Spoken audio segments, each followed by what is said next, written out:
Muito bem, abrimos os trabalhos deste segundo dia da edição nacional do Security Leaders 2021, com a participação do cofundador e CEO de uma empresa de peso e de muito sucesso, Gustavo Araújo. Só para ilustrar, o Distrito foi eleito o melhor hub de inovação do Brasil pela Startup Awards em 2020. Parabéns aí ao Gustavo, obrigado pela apresentação e também parabéns à sua empresa, Distrito. E vamos dar sequência à programação do Security Leaders Nacional 2021, trazendo agora o nosso primeiro painel do dia. O tema, você é mesmo você? Prova de identidade e avaliação de contexto são as maiores garantias. Lembrando que perguntas e comentários podem ser enviados por meio da caixa de diálogo ao lado do vídeo. Na mediação, a querida Graça Sermude. Como participantes, o diretor de Vendas e Canais Brasil da Appgate, Marcos Tabajara. O CTO da Quad, Antônio Fina, ou melhor, Pina, o coordenador-geral de Inovação e Desenvolvimento Tecnológico do Governo do Estado do Espírito Santo, Vitor Murad, e o gestor de segurança do Bradesco, Renato Augusto. Muito bem, o comando é seu, Graça. Obrigada, Ângelo. Muito bom. Iniciamos aí com chave de ouro, excelente abertura falando do mercado de cybertech, do crescimento desse setor de cybersecurity sensacional. E agora nós vamos dar início ao primeiro painel do dia, já recebendo aqui uma série de mensagens muito interessantes do pessoal que já está nos acompanhando. Gente, podem já começar a mandar perguntas e comentários. Ontem vocês foram sensacionais, me ajudaram muito aqui nesse trabalho, facilitaram imensamente o trabalho da mediadora, mandando tantas questões pertinentes aí, pessoal da Volkswagen, da Chesf, Furnas, enfim, muitas empresas que estão, inclusive, transmitindo aí o nosso evento em auditórios sensacional, muito bacana, continuem aí, vai ser, com certeza, um dia maravilhoso. Você é você mesmo? E por que a gente fez essa pergunta e por que a gente começou a falar sobre isso? Então, eu quero trazer um cenário para vocês na abertura desse painel. Em primeiro lugar, agradecer a participação de todos aqui, Vitor Murad, meu amigo, companheiro aí de jornada, muito obrigada. Renato Augusto, do Bradesco também, sempre conosco, Bradesco sempre nos apoiando. Antônio Pina, da Code, uma empresa sensacional também, sempre aí conosco. Meu parceiro, Marcos Tabajara, trazendo também, apoiando esse tema sensacional. Vocês sabiam que, recentemente, 2.000 trabalhadores foram entrevistados pela Great Place to Work, né, empresa global de pesquisa. 77,7% dessas pessoas já adotaram a rotina híbrida. 12,7% estarão totalmente remotos e 9,6% devem frequentar a empresa diariamente. Então, 9,6% somente estarão frequentando.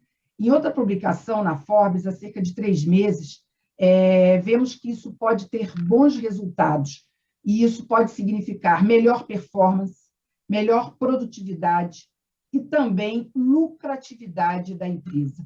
Há ainda uma estimativa curiosa provando que trabalhadores remotos podem economizar $11 mil por ano das empresas.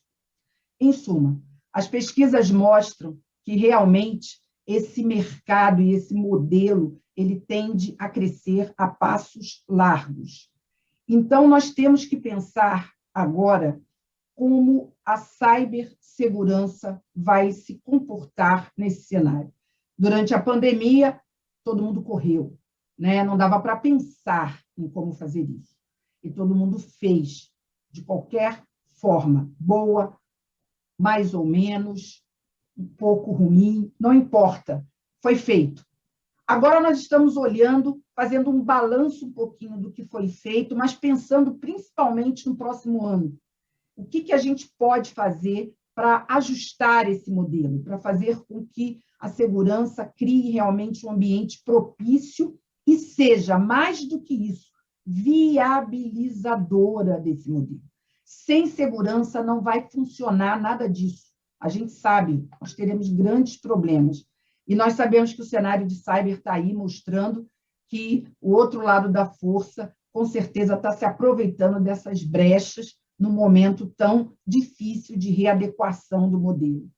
Então, a pergunta que eu quero começar é exatamente essa. Quais serão os principais pontos de atenção em 2022, pós-pandemia, né, efetivamente, quando a gente vai ter que olhar o que foi feito e fazer esses ajustes? Eu vou começar com o Vitor Murat.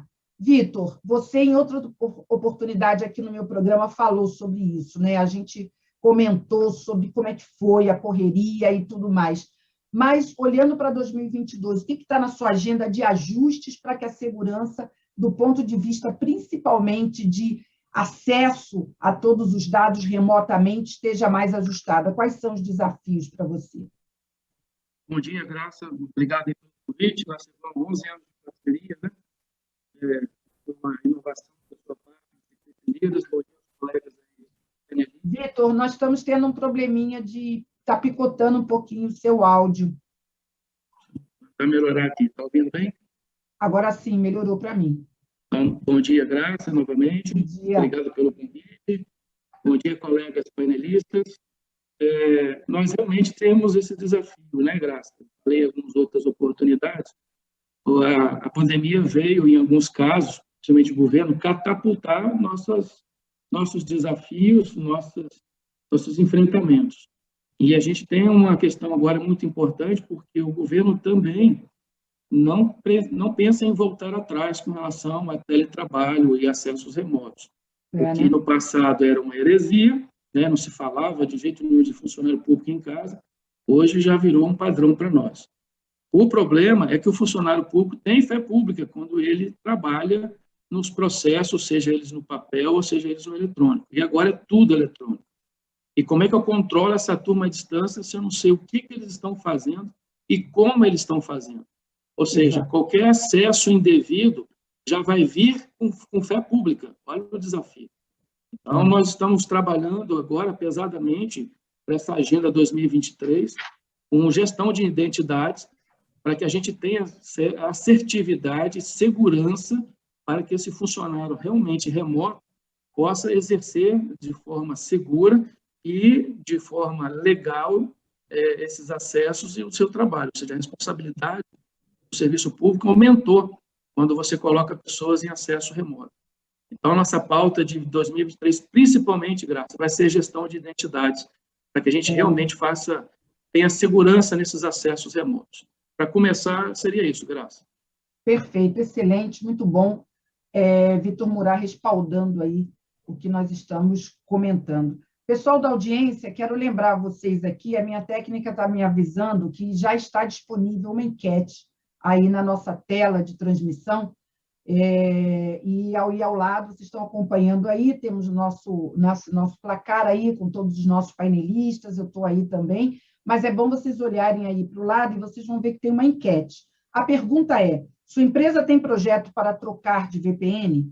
Sim, nos próximos 6 meses, sim, até 1 ano. Não, ainda não consideramos essa troca.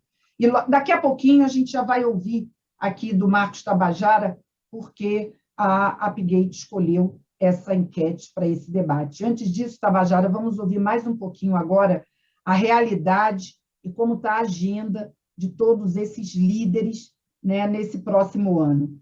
Renato Augusto, Bradesco, setor financeiro, ouvimos o Murat, governo, setor financeiro. Renato, a gente tem aquela ideia de que setor financeiro está tudo tranquilo, já fizeram a lição de casa, é o setor que tem um nível de maturidade muito alto, então está todo mundo dormindo, Ciso não perde o sono. Não é bem assim, né, Renato? Tem muita coisa para ser feita aí quando a gente está falando aí de acesso, principalmente de clientes, né? Porque agora o mercado financeiro está aberto aí, é o Open Finance aí, mandando, né? E todo mundo tendo que ter um acesso aí seguro. Fala sobre isso para a gente, Renato. Sim, bom dia, pessoal. Obrigado aí novamente ao convite. Fico feliz de estar aqui com todos. Agradeço também a minha direção aí que proporcionou eu estar aqui com vocês. É bem isso mesmo, viu, Graça? O pessoal acha que a gente está bem tranquilo, está tudo feito, está tudo pronto, mas os desafios do setor financeiro cada dia são maiores, né? Porque é onde tem o potinho de ouro lá que todo mundo busca puxar as moedinhas, né, para poder ter um lucro maior. A gente está trabalhando o tema já desde do ano passado, né, principalmente devido à questão da pandemia. Esse ano trabalhamos bastante. Temos grandes desafios aí, como você mesmo colocou, né, com a questão do Open Finance, né? Então, não só a questão de identificar se o funcionário é o funcionário mesmo nesse trabalho remoto, né, mas também nesse mundo de aberto, né, das APIs abertas, como é que a gente vai conseguir identificar se aquela empresa ou aquela pessoa que está do outro lado, né, solicitando a autenticação é ela mesma e deixar a gente estar fornecendo a informação para o parceiro, né? Então, a gente tem grandes projetos aí, principalmente a parte de identidade de clientes, né, com tecnologias como o CIAM.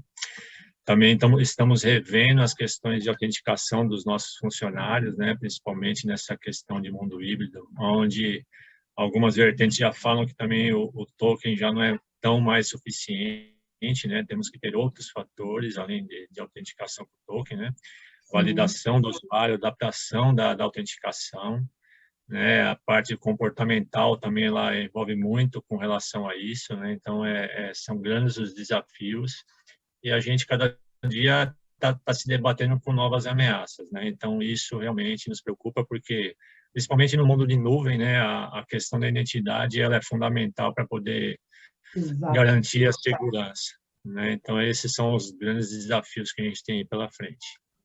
Muito bom, excelente ouvirmos aí também o depoimento do Renato chamando a atenção aí. E, como eu costumo dizer aqui, não está moleza para nenhum setor, né? Todos eles, cada um tem a sua agenda e os seus desafios, mas todos eles estão enfrentando. Muito interessante. Eu quero convidar agora o Antônio Pina.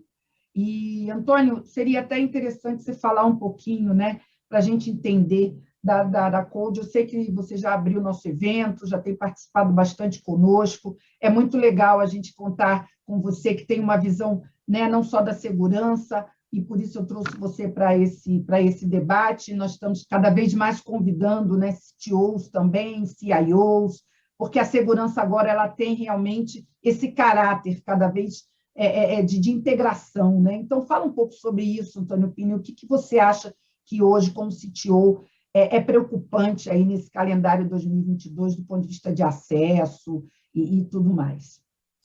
Bom, pessoal, bom dia. O mais bacana de estar num painel com esse time de excelência é que a gente vai vendo que a história vai se montando e vai formando realmente uma imagem do atual, né?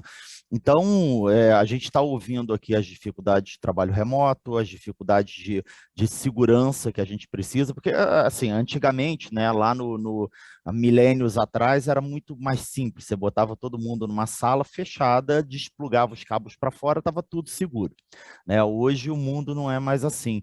E você falou uma coisa assim, que é o ponto mais importante, né? A segurança da informação como um todo, assim como a própria tecnologia, ela hoje está misturada em tudo que a gente faz. Ou seja, não existe mais aquele conceito, não, eu vou fazer aqui o meu trabalho e alguém de segurança vai fazer a parte dele e está tudo certo, porque não está tudo certo, né? Essa questão da identidade, aí como os colegas colocaram, é sempre aquela corrida que a gente faz atrás das pessoas que ultrapassam. Então, primeiro se pensou que uma senha fosse resolver alguma coisa, quem soubesse a senha entrava, quem não sabia não entrava. Aí descobriu-se que não era suficiente. Aí fomos colocando novas defesas, algum tipo de identificação de dispositivo, mas aí o atacante roubava o dispositivo ou tomava posse do dispositivo. Aí nós fomos criando, sei lá, biometria facial. O primeiro modelo dela era a pessoa burlava com foto. Aí colocamos alguma animação, as pessoas passaram a usar máscaras. Aí colocamos mais uma defesa de tokenização dentro do dispositivo. Aí hoje está até muito comum, não assim para acesso de funcionário, mas principalmente nos dispositivos de internet banking, um ataque que se chama ataque da mão fantasma, onde uma pessoa consegue acessar o dispositivo e, através dele, ou seja, a gente está sempre buscando maneiras de conseguir evitar os ataques que vão se proliferando.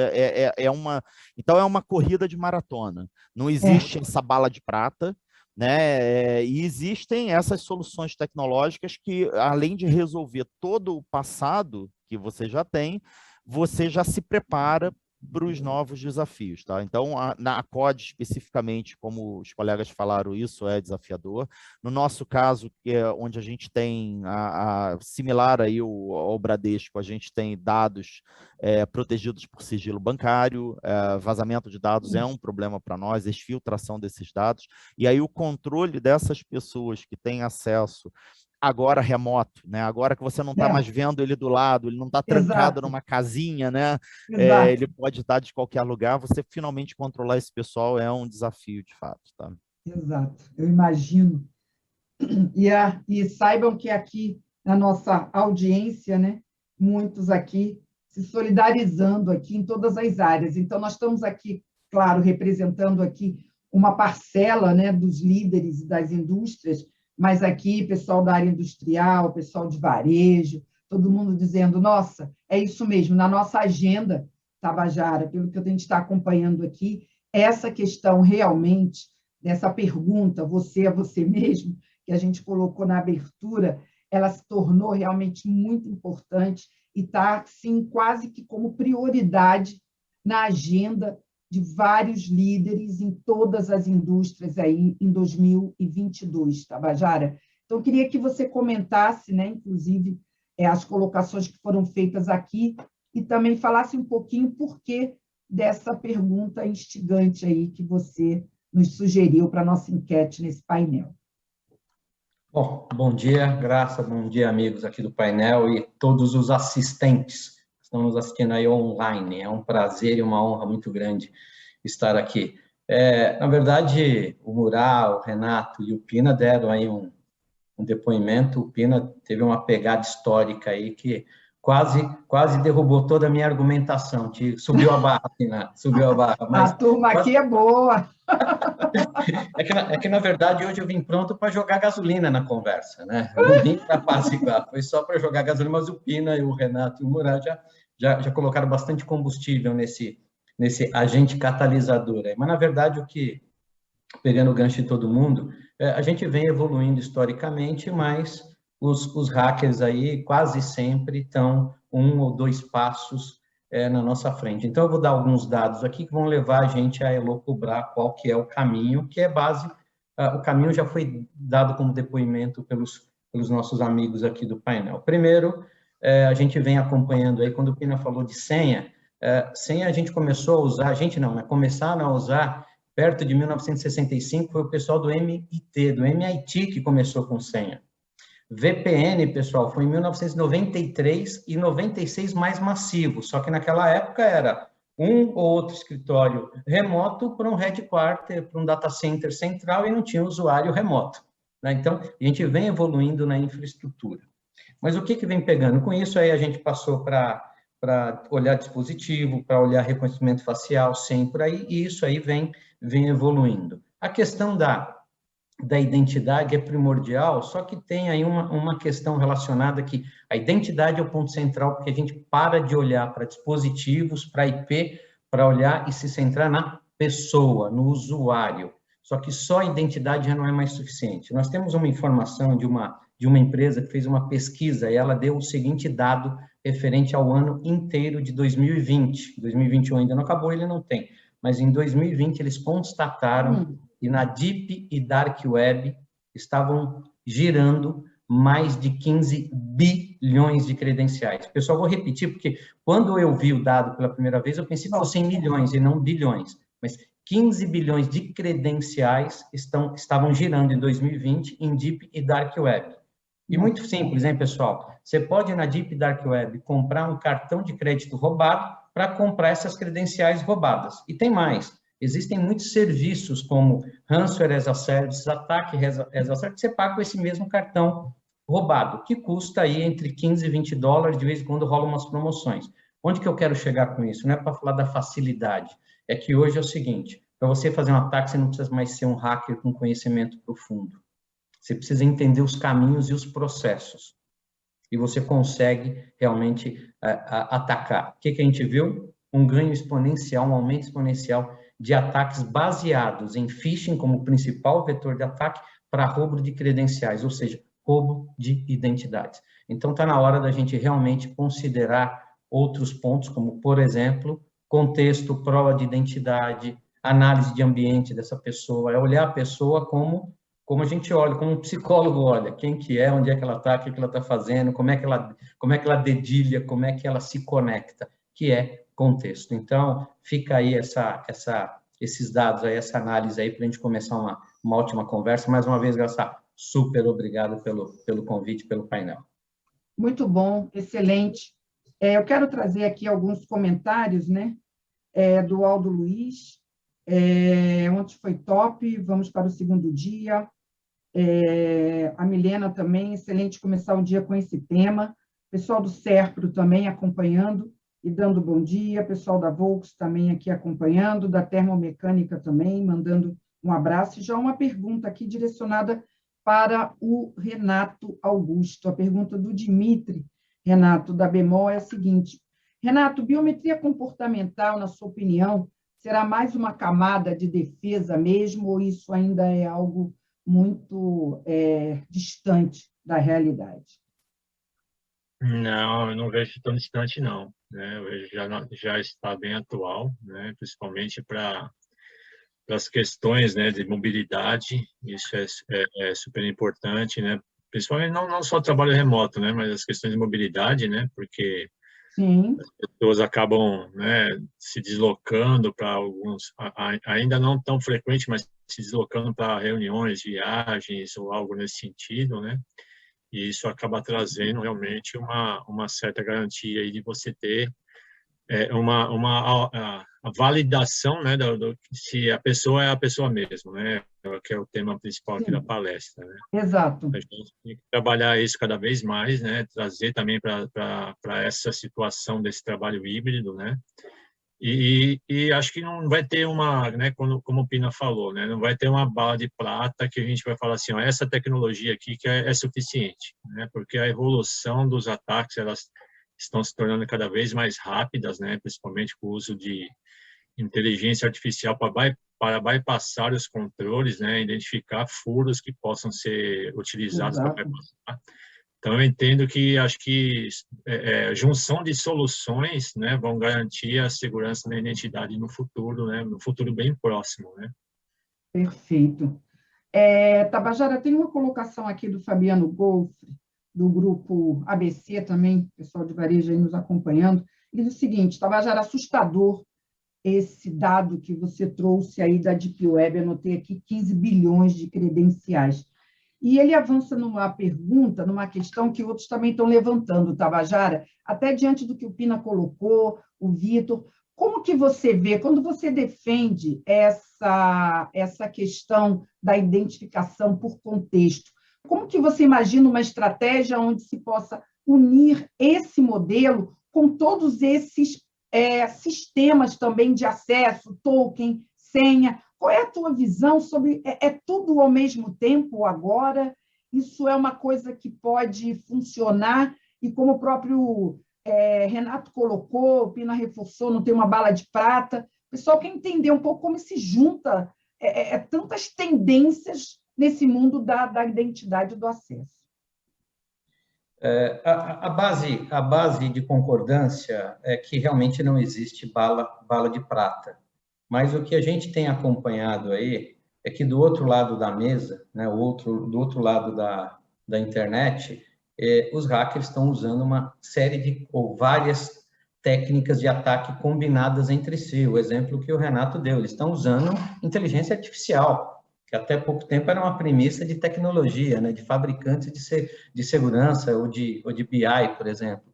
Quer dizer, então, eu acho que o pressuposto é o mesmo, é você combinar várias tecnologias. Então, eu vou dar alguns poucos exemplos. Se você está centrado só na identidade, só com as credenciais do usuário, fica fraco. Pegar o exemplo aí, o múltiplo fator de autenticação ajuda bastante, até porque, por exemplo, o Forrester sugere que está na hora de aposentar senhas, mas não múltiplo fator de autenticação. Só que o multifator de autenticação pode vir acompanhado de um contexto, ele pode estar conectado, por exemplo, num sistema da empresa, para identificar de onde que está vindo aquela solicitação de login, olhando geolocalização, por exemplo. Mas outros aspectos de contexto eu estou acessando do meu mobile ou do meu desktop. O sistema operacional está totalmente atualizado, o antivírus está totalmente atualizado com a última versão.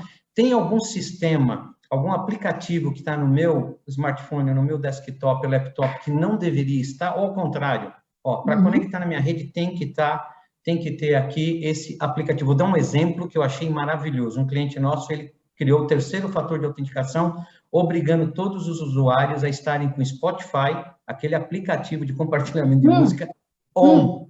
Se não tiver on, não conecta. O cara sozinho criou o terceiro fator de autenticação usando um pouco do contexto dele. Ele criou aquilo.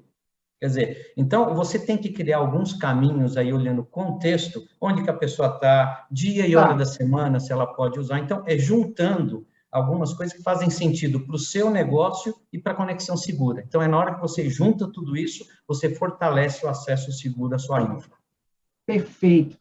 Vamos ver se a plateia, se a audiência está satisfeita, senão o pessoal manda aqui de novo.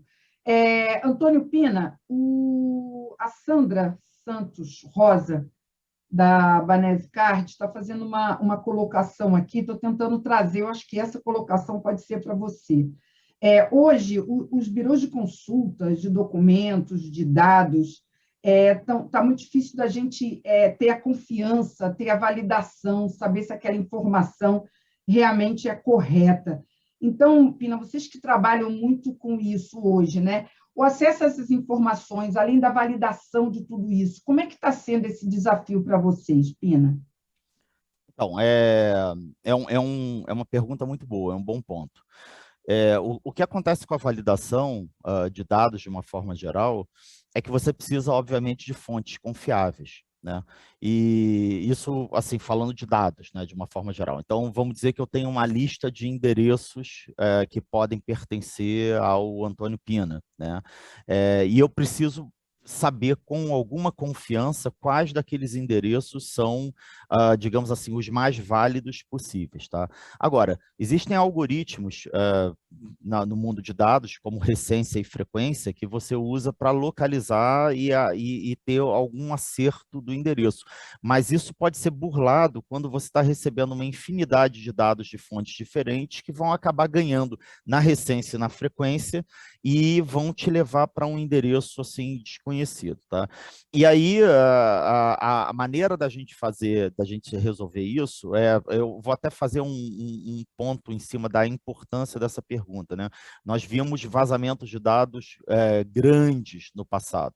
E esses vazamentos de dados fazem com que esse tipo de verificação de dados simples seja muito fraca, porque o hacker lá, como o Tabajara colocou, ele está usando recursos automatizados, ele não precisa ser hacker para fazer, né? E ele tem uma base de endereço, nome da mãe, nome do pai, data de nascimento, CPF, ele tem tudo isso com ele, e então esse tipo de verificação, como mais uma camada, ele é interessante, mas como única solução, ele não é bom. Na COD a gente tem a gente tenta resolver isso de algumas formas. Uma das maneiras que a gente está usando especificamente para endereço, e aí não adere, você vê, para outras soluções, assim, a gente tem uma parceria com as telecoms, onde as telecoms conseguem mapear o seu local real, né? Ela faz isso não por GPS, não por Wi-Fi, mas pelo seu celular conectado na antena. Então, você consegue gerar um score de localização que você bate com o endereço. Mas isso funciona por endereço. Aí a pergunta vai ser, e como é que eu valido data de nascimento, idade, o flag, né? Então, o desafio está sendo você realmente garimpar esses dados e você jogar um peso maior na inteligência artificial para eles, não deixar a cargo do aprendizado sem supervisão, como a gente chama, tá? Porque a contagem dos dados só não adianta. A solução técnica que eu posso passar para a Sandra é justamente isso. É primeiro fazer um teste, claro, com uma amostra de dados, ver se ela adere ou não, e à medida que ela for construindo uma certeza nessa base para fazer a verificação desses dados, ela vai guardando esses dados entre si. Tá? Esse é um problema da indústria, de uma forma geral, não é só da Sandra, tá? Perfeito, muito bom, respondido. Tem aqui também a Laísa, do Cefim, .gov, e aí ela se solidariza aqui com o Vitor Murat, e ela diz assim, muito bom, Vitor, a sua fala, né, e saber que você está com essa prioridade na sua agenda, mas eu queria entender um pouco mais, dentro do que foi dito aqui, principalmente pelo Tabajara, qual o desafio que você vê no governo para implementar esses controles, tanto através de dispositivos quanto por contexto, aonde que você vê, no caso do governo, a dificuldade e o desafio em implementar isso. Muito bem, Graça. Está ouvindo bem? Está picotando? Sim, estamos sim. Não, Sim. Está ótimo, Vitor. Veja, o maior desafio nosso, que como o Tabajara deixou bem claro, nós temos aí uma variedade de ferramentas e metodologias. E o governo não pode errar, porque a gente sabe como é que funciona. Eu tenho que fazer uma licitação, é um processo longo, e se eu errar, comprar errado, eu tenho que repetir esse processo tão longo quanto. Então, a gente está fazendo uma mistura de metodologias. Estamos, claro, fazendo um laboratório, escolhendo as ferramentas que a gente pode usar e de uma só compra poder fazer uso da tecnologia que melhor nos atende, e também um pouco de engenharia social reversa, Graça. O que é isso? A conscientização dos nossos usuários, já que eles estão agora tendo essa opção de fazer o seu trabalho de casa, o uso desse dispositivo ele tem que ser consciente. Eu não posso deixar meu filho brincando, eu não posso deixar qualquer pessoa utilizar, instalar qualquer programa, clicar em qualquer link, porque é uma ferramenta de trabalho. E facilmente eu vou permitir que alguém, né, de má fé, faça uso desta ferramenta de trabalho com o meu login e senha para causar dano a alguém. Então, como a gente não pode errar, repetindo, e eu tenho um longo processo de aquisição pela frente, nós vamos fazendo um trabalho pesado. Você quer ir para casa? Então, tem uma autorização de você ir para casa, e tem aqui um manual de uso de como comportamental, como você vai se ter esse comportamento dentro de casa para acessar o seu servidor, acessar os seus aplicativos dentro do seu ambiente do lar. Ou seja, engenharia social reversa para os nossos funcionários. Muito bom, excelente. Pessoal, Ivo Oliveira Alves, do Grupo Tapajós, de Manaus, mandando aqui um abraço, elogiando, que bom, muito legal, fico muito feliz com essa turma toda que está aí nos acompanhando de longe. O Alberto José da Rosa, da Avtec, também, parabéns pelo painel, estou ligada aqui em Belém do Pará. Que legal, gente, muito bom, Brasil inteiro aí ligado na gente. Já tenho resposta aqui, Tabajara, da enquete. Dei um tempinho aí. A sua empresa tem projeto para trocar de VPN. Acho que agora é a hora de você explicar o porquê dessa provocação.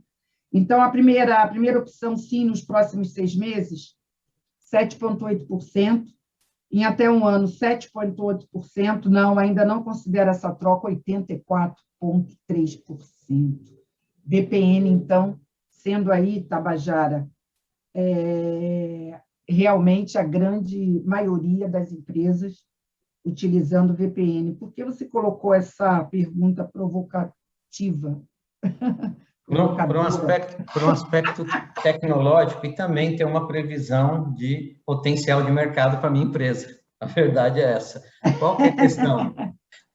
Tecnologia é o seguinte, a VPN nasceu em 1993 com aquela questão, poucos escritórios remotos ligando num ponto central, um headquarter, um data center, alguns servidores on-premises dentro da empresa. De lá para cá, o mundo ficou híbrido dos dois lados, ficou híbrido na infraestrutura, SaaS, on-premise, data center físico, cloud e multi-cloud. E agora trabalho remoto, né? Tem gente no escritório, tem gente em casa, inclusive, como nossos companheiros aqui falaram, usando dispositivos próprios, né? O tal do BYOD. O que a gente tem visto é o escalonamento contínuo de ataques bem-sucedidos.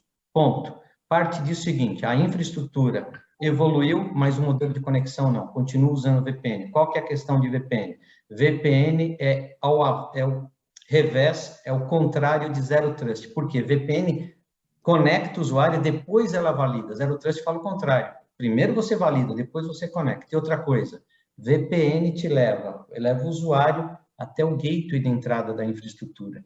Quando um hacker usa a VPN do usuário, ele cai dentro da infraestrutura e fica fazendo um movimento lateral. É por isso que os ataques de ransomware têm muito sucesso, porque o hacker está lá dentro, entra no servidor aqui, criptografa aqui, vai para lá. Então, VPN, pessoal, não atende mais à necessidade de levar a estatura de segurança para o mundo atual, que é híbrido nas duas pontas. Então, é tecnologia. Eu sempre fui usuário de VPN, mas não dá mais. Então, é por isso que eu queria ter uma ideia de qual que é a percepção e a visão dos profissionais de TI de segurança aqui no Brasil, Graça. Porque quem está baseado e vai continuar confiando em VPN, em algum momento vai ter um problema grave e vai descobrir esse problema grave. Basicamente é esse aí o enfoque da pesquisa. E obrigado pela pesquisa, hein, Graça? O Poleto Filho, ele já, em cima da sua fala, curioso o resultado dessa pesquisa sobre VPN. Apesar de funcionar, ela permite o acesso à camada 3, ou seja, permite movimento lateral e acesso indevido à rede interna. Eu diria, para quem tem VPN, ficar atento. Então, o Poleto Filho faz aqui um comentário reforçando. Muito bom, gente. Eu gostaria... também a Laísa, Vitor Murat, ela agradece aqui pela dica que você deu da engenharia reversa, aí uma dica sensacional aqui, a Laísa do Cefim. Pessoal, vamos para a reta final, né? Uma hora tem que acabar nosso painel. A pessoa fala, que pena. Mas vamos para uma pergunta aqui final, minha, que está aqui na nossa pauta. Vou começar com o Renato e já pensar em umas considerações finais aí, Renato. Muitos aqui também estão questionando isso. Será que vai ser necessário recuperar muitos gaps em 2022, em função de processos adotados de forma rápida e acelerada durante a pandemia? Você acha que 2022 é um ano para se fazer esse balanço e tentar ajustar e colocar aí algumas coisas no prumo, no rumo, em função de ter acontecido aí alguns gaps no caminho, num período tão turbulento como foi a pandemia? Eu acredito que sim, Graça. Principalmente não só por questão de identidade, né? A gente teve uma digitalização de qualquer tipo de indústria de uma forma tão rápida, né, que a gente acabou tendo que trazer isso para a realidade e depois começar a analisar essa situação que o colega colocou dos gaps, né? Você hoje está num movimento de trabalho remoto, você tem uma situação de uso de nuvem, né, que os processos precisam ser adaptados, as tecnologias ajustadas a essa nova realidade. Então, acho que já está... muitas empresas já estão no movimento de ajuste, né, e vão ter essa continuidade em 2022, porque as tecnologias desse mundo digital estão cada vez mais evoluindo e a gente precisa se adaptar, né? Acho que a adaptação a essa nova realidade no mercado precisa ser feita e ser feita de forma rápida, porque senão a gente vai estar trabalhando de uma forma antiga no modelo novo e isso traz grandes riscos, né, a questão de segurança, né? Então a gente está aqui adaptar o modelo antigo para o modelo novo, né? Perfeito, muito boa essa frase do Renato, trabalhar no modelo novo com processos antigos, precisa estar atento a isso, né, Renato? Muito bom. Sim. Vitor, sua consideração final sobre, eu sei que você já falou bastante aí sobre os seus desafios, as suas estratégias para 2022, mais algum ponto que você acha importante, que a turma de governo que está nos acompanhando, que é muito grande? Eu estou muito feliz, viu, Vitor, que a gente tem conseguido trazer aqui para o Security Leads, para a TVD, um público imenso de governo nos acompanhando. Mais um ponto de atenção importante aí para 2022, nesse aspecto que a gente está discutindo, Vitor, você deixaria? Sim, Graça, para os colegas de governo principalmente, a gente sabe dos nossos desafios, questões orçamentárias, questões formais de licitação, questão de conscientização, questões culturais. O que eu digo sempre é o seguinte, a DMZ agora foi para a nuvem também. Ela se inverteu, né? Era fácil controlar a nossa fazendinha. Agora a gente tem o horizonte, né? O céu é o limite. A gente tem que realmente unir esforços, conversar bastante, participar de bastantes fóruns, ficar bem antenado e não ficar isso restrito à TI.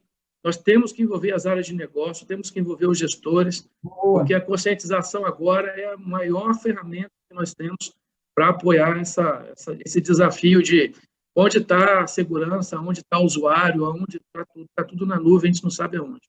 Então, a dica que eu dou é o seguinte, a gente tem mesmo conversar bastante, estudar bastante, a gente não pode errar, e principalmente o governo, porque errar para nós é 1 ano de licitação novamente. Então, assim, a dica é conscientização, além de tudo, e ficar up to date. Perfeito, excelente.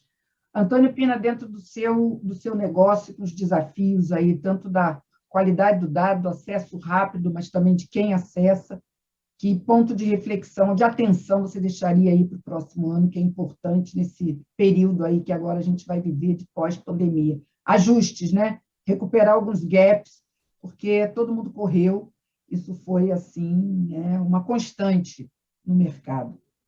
Eu acho que sim, a gente deu, lá na COD a gente deu sorte de ser uma empresa nova, né? A gente nasceu em 2017, então a gente não tinha legados, os processos acabam sendo novos, mesmo assim... né? Não tem o legado que pode virar largado, todas essas preocupações.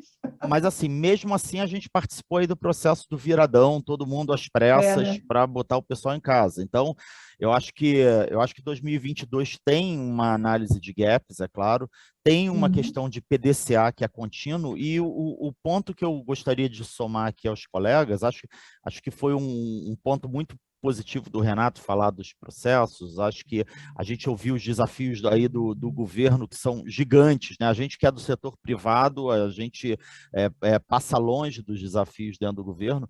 Acho que o ponto aqui para deixar para a audiência é que cada vez mais o processo de digitalização, a tecnologia, ela tem esse fator primário dentro das empresas. A gente está ouvindo falar, por exemplo, de áreas de negócio, mas a tecnologia cada vez mais está tomando protagonismo em relação a isso, à medida que as empresas se tornam plataformas tecnológicas. Elas deixam de ser o que elas eram e viram plataformas tecnológicas que provém esse tipo de serviço. Então, acho que 2022 é a hora dos times de tecnologia e de segurança da informação trabalharem juntos, né? Não existe uma fronteira entre eles. Assim, a fronteira tem que existir por uma questão de checks and balances dentro, mas no final das contas é o one team trabalhando junto com o mesmo objetivo. Então, fazer com que o objetivo seja o mesmo do time e trabalhar nas melhorias de processo, que não só para 2022, mas digamos aí para a próxima década do 20 todo, a gente vai estar olhando isso com bastante atenção no desenvolvimento da tecnologia. Vem aí muita coisa, vem metaverso, enfim, vamos trabalhar para a gente ficar par e passo com a evolução do mundo e a evolução do que os nossos usuários, sejam internos, externos, clientes, demandam da gente, tá? Muito legal você ter citado o metaverso. Inclusive, ontem nós tivemos uma sala discutindo o metaverso, hoje também está na nossa agenda, 5G também, todas essas novidades. Tabajara, eu tenho um desafio aqui para você. É o seguinte, tem um monte de pergunta aqui, você provocou a plateia e já me avisaram que o tempo está curtíssimo. Será que a gente consegue fazer um ping-pong rápido, ao invés de você fazer uma conclusão, você tentar responder rapidinho algumas questões aqui? A primeira é a seguinte... o Devanir da Embracon diz assim, sobre esse terceiro fator de autenticação que foi citado, o app Spotify precisa estar para que o login seja liberado, poderia informar qual tecnologia, serviço foi utilizado nesse caso? Você deu um exemplo aí, o Devanir aqui da Embracon gostou. Devanir, esse aí foi um exemplo de um cliente que usa a nossa tecnologia, que é o AppGate SDP, que é perímetro definido por software, com Zero Trust, usando a nossa tecnologia. Depois eu vou pegar o seu contato e realizo aí uma chamada para a gente conversar a respeito. Tabajara, o multifator não resolve a questão da segurança? Não mais, porque ele te resolve identidade, né? E existem maneiras hoje de você burlar múltiplo fator de autenticação. Só o múltiplo fator de autenticação ajuda, mas não resolve. Hoje existem tecnologias que você coloca contexto. Você conecta esse múltiplo fator de autenticação, por exemplo, se é um banco, na plataforma de transação financeira do banco. Se não é um banco, por exemplo, um cliente pode conectar na intranet desse fornecedor e usar dados de login e logoff dele para usar junto com o múltiplo fator de autenticação. Perfeito. E o Roger Dias, da Prumo Engenharia, pergunta, então, afinal, Tabajara, qual seria a alternativa à VPN? Perímetro definido por software. É isso, usa Zero Trust, usa contexto, identidade, de maneira dinâmica. E um processo que chama ofuscação, ninguém mais vai te enxergar ali dentro da sua rede. é incrível. Inclusive, pessoal, quem puder já fica para a próxima apresentação, que é justamente esse tema. Eu ia sugerir isso. Olha só, Juliana Stenzel, tá? Estou assistindo aqui de Berlim, muito legal o evento, tenho perguntas também. Eu vou fazer a seguinte proposta, muitas dúvidas, você provocou a plateia e a plateia respondeu. Então, pessoal da audiência, a gente tem na sequência mais um tempo com o Tabajara para essas perguntas mais específicas. Tabajara, se você puder diminuir um pouquinho a sua apresentação, a gente consegue trazer as suas perguntas para o seu tempo agora, porque eu gostaria de não ultrapassar o nosso horário do painel, até pelo tempo riquíssimo do Renato Augusto, do Bradesco. Renato, o pessoal aqui elogiando muito a sua frase, tá? Não adianta a gente continuar, né, num novo cenário com processos antigos. Acho que ficou bem legal essa sua colocação e trazer o desafio. Muitíssimo obrigada, Renato. Volte sempre. Imagina, eu que agradeço. Bom. Foi eu excelente. Muito bom. Vitor Murat, obrigada. A turma de governo também aqui, pelas dicas aí sensacionais, muitos querendo seu contato. Pessoal, quem quiser o contato do Vitor Murat para mais dicas e tal de governo, eu sou suspeita para falar, o Vitor tem uma experiência gigante nessa área. Mandem para a gente aqui, a gente não pode colocar o contato aí na transmissão, mas se vocês me mandarem, eu encaminho para o Vitor, me comprometo. Eu tenho certeza que o Vitor terá o maior prazer em ajudar todos vocês aí por esse Brasil afora. Antônio Pina, já virou prata da casa, adorei você aqui comigo, sensacional, volte sempre. Essa visão do CTO aí, dessa integração, essa visão mais próxima de toda a área de tecnologia, muito importante. Muitíssimo obrigada. Obrigado a todos. Pessoal, terminamos aqui o nosso painel, mas o tema continua aí na sequência. Obrigadíssima. Temos aí mais um dia fantástico. Continuem conosco. Abraço. Tchau, pessoal do painel. Até a próxima.